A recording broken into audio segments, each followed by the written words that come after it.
أعوذ بالله من الشيطان الرجيم بسم الله الرحمن الرحيم وبه نستعين إنه خير ناصر ومعين وصلى الله على سيدنا محمد وآله الطيبين الطاهرين اللهم صل على محمد وآل محمد وعجل فرجهم. Assalamu ala al-Hussein. Dear sisters and brothers, Assalamu alaikum wa rahmatullahi wa barakatuh. We were talking about the life of Ali al-Akbar alayhi salam, the eldest son of Imam Hussein alayhi salam. And till yet we've presented two points regarding his life that we can imitate, that we can follow, and that we can implement in our lives in today's world. The third point which we can discuss over here is that Ali al-Akbar alayhi salam always put his intellect forward, always prioritized his intellect upon his emotions. So this is another point, that each and every of us, if we look at ourselves, if there is a path, there is a way where we can analyze and we can conclude that this way will lead us to be dead, to be martyred. And if I return back towards my homeland, I can avoid this circumstances. In this situation, each and every of us, if we look at ourselves, if we look at our emotions, we always put our emotions and prioritize our emotions upon the intellect. But Ali al-Akbar alayhi salam, being a young man who, according to many historians, who had family, who had children, according to some other who did not. In each situation, if you don't have a family, your emotions say that you have to create one, you have to make one. You have many intentions in this regard. And if you have a family, your emotions say that you have to take care of your family. You don't have to go towards a path, towards a way where you know that definitely there would be a martyrdom.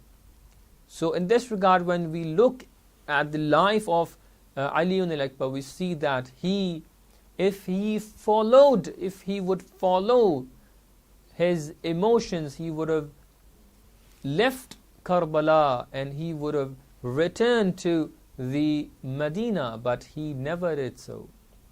He followed the path of Imam Hussein alayhi salam. He said that, "O Father, if we are on truth, O Father, if we are on the right path, so we don't have any fear.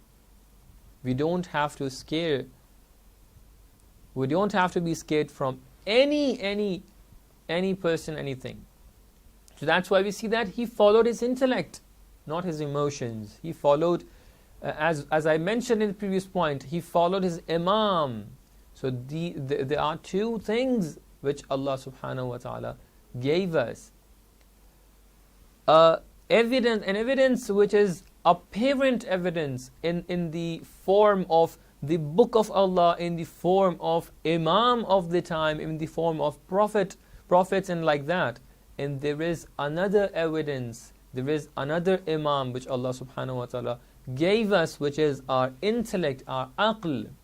And we see that Ali al-Akbar alayhi salam, in his life, he always followed these two evidences presented by Allah. The first was Imam of the time. He never left him back. He always followed Imam of the time, as I mentioned in the previous point. And the second evidence that Allah subhanahu wa ta'ala gave us is our intellect, our aql. And he also calculated according to the emotions. He would have returned to the Medina, but he never did so. So that's why we see that he always followed Imam of the time, the first evidence of Allah, and the intellect, the second evidence from Allah in the existence of human being. And that's why in today's world, our youngsters can look upon this thing. They can imitate that.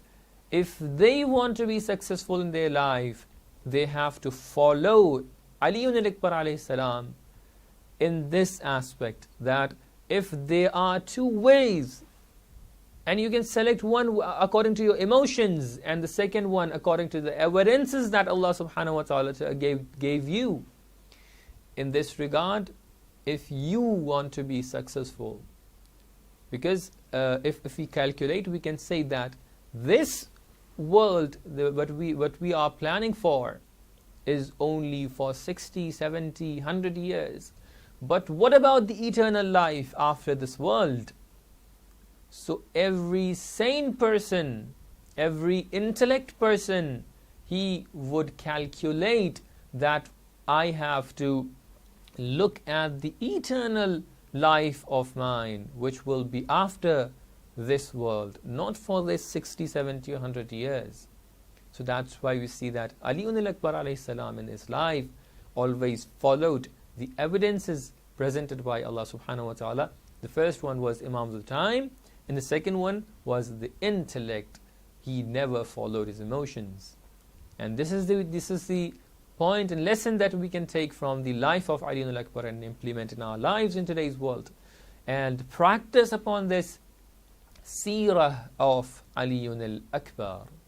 Wassalamu alaikum wa rahmatullahi wa barakatuh.